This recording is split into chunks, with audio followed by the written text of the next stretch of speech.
Hello. Today, I'll show you how to glue and repair these broken Sony MDR 1000X headphones using the baking soda and superglue hack. As you can see, someone has already tried to fix these headphones before, but unsuccessfully. They broke again. To repair them properly, the headphones must still work, and the inner cable must not be damaged. The first step is to remove all the excess mess left behind by the previous left-handed repair. In your case, you might not need to do this. Before gluing, check if the broken parts can still fit back together. Next, wrap the headphone parts you don't want to get glue on. Also, cover the plastic with painter's tape. Then, squeeze superglue inside the hinge. Close it, rotate it, and apply more glue there as well. It's important for the hinge to be glued firmly. After that, take some baking soda from your grandmother's kitchen, because when combined with superglue, it instantly turns into a type of cement. Sprinkle baking soda over the glued seam. Together with the superglue, it will form instant cement. Spread baking soda all around, and wipe off the excess with a toothbrush. Next, apply superglue to the broken parts' seams. Press the two parts together, and hold them until they bond. Add more glue and baking soda on top.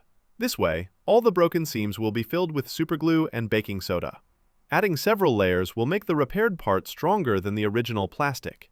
Also, fix the slider side with glue and baking soda. As you can see, I've already filled the broken hole with this instant cement.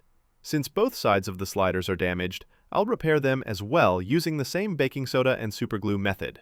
I also recommend reinforcing the hinge because it often breaks. It's better to glue it now before it snaps and damages the cable. Otherwise, the headphones would be permanently ruined. Once the glue has dried, remove all the protective tape and film. Then, use your grandmother's nail file to sand down the instant cement, making it smoother and neater. Wipe away all dust and baking soda residue with a damp cloth.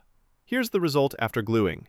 You can also cover the glued seams with black nail polish, as I've done in other projects. But since these headphones were heavily damaged, I'll also use tape for extra strength. First, I'll secure the slider with reinforced tape. Stick the tape on both sides so the headphones last forever. To make them look better, I'll cover everything with black electrical tape. This way, the repaired area won't stand out as much. It took a long time and was a bit tiring, but finally, these headphones have been saved from the trash and will now last for years to come. I hope you learned something new in this video. Thank you, and good luck.